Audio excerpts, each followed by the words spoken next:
इसलिए इसे inheritance of one gene. तो इनहेरिटेंस ऑफ वन जीन में इसका मतलब एक्चुअली क्या है, देखिए जो जीन है वो डीएनए का पार्ट है, हम लोग जानते हैं जीन जो है वो डीएनए का पार्ट है।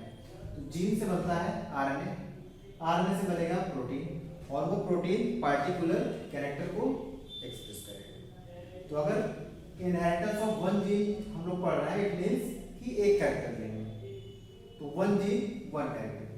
7 कैरेक्टर्स थे, मेंडल ने 7 कॉन्टेस्टिंग कैरेक्टर्स लिए थे एक्सपेरिमेंट के लिए।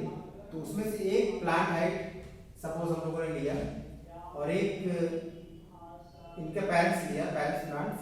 तो होमोजाइगस टाल और होमोजाइगस ड्वार्फ, ये दो कंडीशन प्लांट की हाइट में देखने को मिल रही थी। तो प्योर लाइन प्लांट लिया और इनको आपस में क्रॉस करवाया। तो जब क्रॉस करवाया होमोजाइगस टॉल और होमोजाइगस ड्वार्फ को, तो क्रॉस करने के बाद F1 जनरेशन में सारे 4 plant all 4 plants are tall, तो सारे प्लांट्स टॉल मिले हैं। और इन चारों प्लांट की जो जीनोटाइप है एक जैसा है, कैपिटल टी स्मॉल टी, इसीलिए इसे बोला गया है मोनोहाइब्रिड, और इस क्रॉस को बोला गया है मोनोहाइब्रिड क्रॉस, क्योंकि एक तरह का ही जीनोटाइप मिला है। अब मेंडल ने ये सोचा कि अगर पेरेंट्स में दोनों कैरेक्टर हैं, टॉल भी है ड्वार्फ है, तो F1 जनरेशन में सिर्फ टॉल ही क्यों मिल रहा है, ड्वार्फ क्यों नहीं मिल रहा है। ये उनको पता था कि कुछ ना कुछ फैक्टर्स है जो पेरेंट्स से आता है और आ भी रहा है, बट वो एक्सप्रेस नहीं हो रहा है। तो ये चीज उन्हें परेशान कर रही थी। तो ड्वार्फ प्लांट कोई भी नहीं मिला, सारे टॉल प्लांट मिले। फिर इन्होंने इस F1 जनरेशन का आपस में सेल्फ किया, सेल्फ क्रॉस किया, सेल्फिंग किया। तो सेल्फिंग से यहाँ पे दो गैमेट यहाँ प्रोड्यूस होंगे, capital T small T, capital T small T. तो दोनों गैमेट को ऐसे रखेंगे तो 4 तरह के प्लांट यहाँ पे बन रहे हैं। तो एक कैपिटल टी बना, ये टॉल हो गया, और एक स्मॉल टी, ये टॉल हो गया, बाकी 2 हाइब्रिड हो गए। तो यहाँ पे जो इनका फिनोटाइपिक रेशियो है वो 3:1 है। फिनोटाइपिक का क्या मतलब होता है कि अपीयरेंस कैसे दिख रहे हैं, तो 3 प्लांट टॉल दिखे और एक प्लांट ड्वार्फ दिखा। तो ये ड्वार्फ प्लांट जब दिखा तब मेंडल को रिलैक्स हुए मेंडल, क्योंकि ये ड्वार्फ जो कैरेक्टर था वो F1 जनरेशन में नहीं आ रहा था। तो अब मेंडल ने सोचा यार यहाँ पे तो ड्वार्फ अपीयर हो रहा है, बट यहाँ पे क्यों नहीं अपीयर हो रहा है। तब उनको लगा कि अपीयर यहाँ भी हो रहा है, वो फैक्टर यहाँ पर भी आया है, लेकिन वो एक्सप्रेस नहीं हो पाया है। और एक्सप्रेस नहीं हो पाया है, क्यों नहीं हो पाया है, क्योंकि वहां पे स्मॉल टी है जो वो कैपिटल टी के प्रोसेस में अपने आप को एक्सप्रेस नहीं कर पा रहा है, और कैपिटल टी जहां पर रहेगा वो डोमिनेंट रहेगा।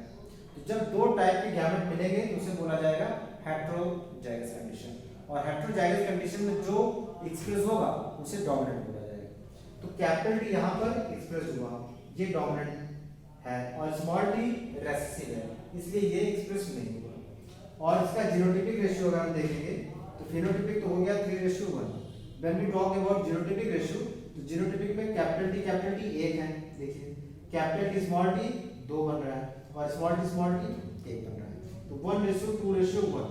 मोनोहाइब्रिड क्रॉस का फिनोटाइपिक रेशियो 3:1 है, जीनोटाइपिक रेशियो 1:2:1। क्लियर।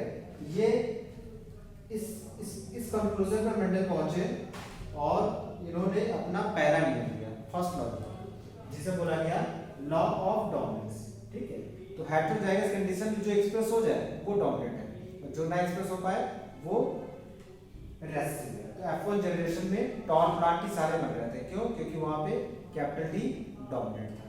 तो इसी बेस पर इन्होंने कंक्लूजन दिया लॉ ऑफ डोमिनेंस, और इसको मेंडल्स फर्स्ट लॉ भी हम लोग कहते हैं। और ये है क्या law of dominance, characters are controlled by factors. तब जीन्स के बारे में जो नॉलेज नहीं थी, लेकिन आज उन्हीं फैक्टर्स को हम लोग जीन्स कह रहे हैं। तो इन्हें पता था कुछ ना कुछ आ रहा है पेरेंट्स से ऑफस्प्रिंग्स में, तो वो क्या है एग्जैक्टली जीन उन्होंने नहीं बोला था, उसे फैक्टर्स बोला था। और जैसे जीन्स पेयर में होते हैं एलील, उसी तरह इन्होंने उस दिन उस समय भी ये चीज बताया कि factors are occur in pair. तो फैक्टर्स पेयर में अकर होते हैं, इतनी बात उन्होंने बता दी थी। In case of dissimilar factor, यहां पर वो बता रहे हैं हेटेरोजाइगस कंडीशन। तो डिसिमिलर फैक्टर है हेटेरोजाइगस कंडीशन, तो one number of pair dominates the other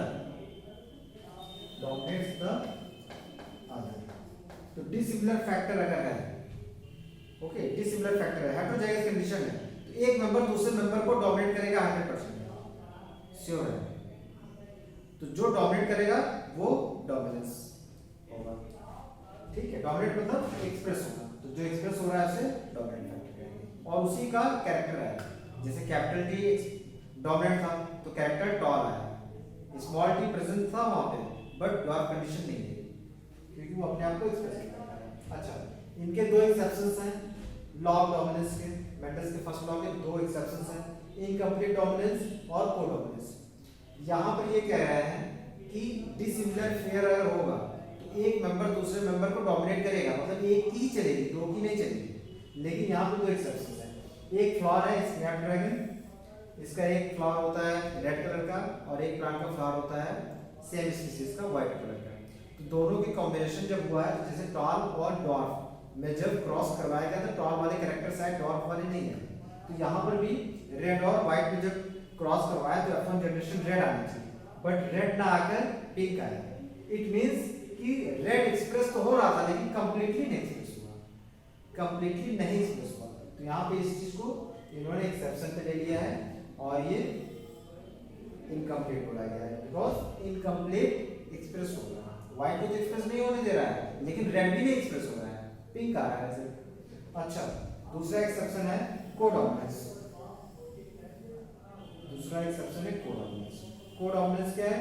human blood group A, जैसे ए ब्लड ग्रुप है तो चिल्ड्रंस में भी ए आता है, पेरेंट्स का है तो ऐसे कुछ करके ए भी ब्लड ग्रुप है, तो ए और बी दोनों एक्सप्रेस हो रहा है, इसीलिए डॉक्टर बोलता है ए बी ब्लड ग्रुप, मतलब ए और बी दोनों इक्वली एक्सप्रेस हो रहा है, तो ये कोडोमिनेंस हो गया। जबकि होना क्या चाहिए, किसी एक को एक्सप्रेस होना चाहिए, डॉक्टर को या ए बोलना चाहिए बट ए भी दोनों बोल रहा है, इट मींस ये कोडोमिनेंस है। को दैट इज टुगेदर, साथ में दोनों एक्सप्रेस हो रहा है। तो ये दोनों इनके एग्जांपल्स हैं। यहाँ पे मेंडल्स फर्स्ट लॉ कंप्लीट।